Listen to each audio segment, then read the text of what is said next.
সাম্প্রতিক যুদ্ধের সময় ইরানের ভেতরের কিছু বিশ্বাসঘাতকের কাছ থেকে তথ্য নিয়ে হামলা চালিয়েছিল দখলদার ইসরায়েল। এবার সেই একই কৌশল ব্যবহার করে ইসরায়েলকে পাল্টা আঘাত করছে ইরান।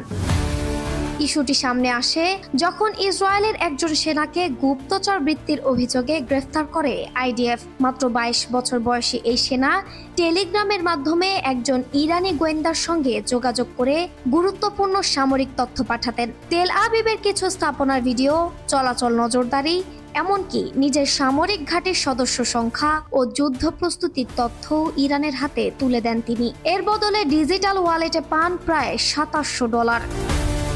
শুধু তাই নয়, তাকে বলা হয়েছিল আরো কয়েকজন সেনাকে ইরানের সঙ্গে যুক্ত করতে। তবে শেষ পর্যন্ত তাকে গ্রেফতার করে ইসরায়েলি বাহিনী। অভিযোগ হলো বিদেশি গোয়েন্দার সঙ্গে যোগাযোগ এবং শত্রু রাষ্ট্রকে তথ্য সরবরাহ। কয়েকদিন আগে আরেক ইসরায়েলি নাগরিক সিমন আজার ও তার স্ত্রী একই অভিযোগে গ্রেফতার হন। তিনি কোথায় কোথায় মিসাইল পড়েছে সে তথ্য ইরানে পাঠাতেন।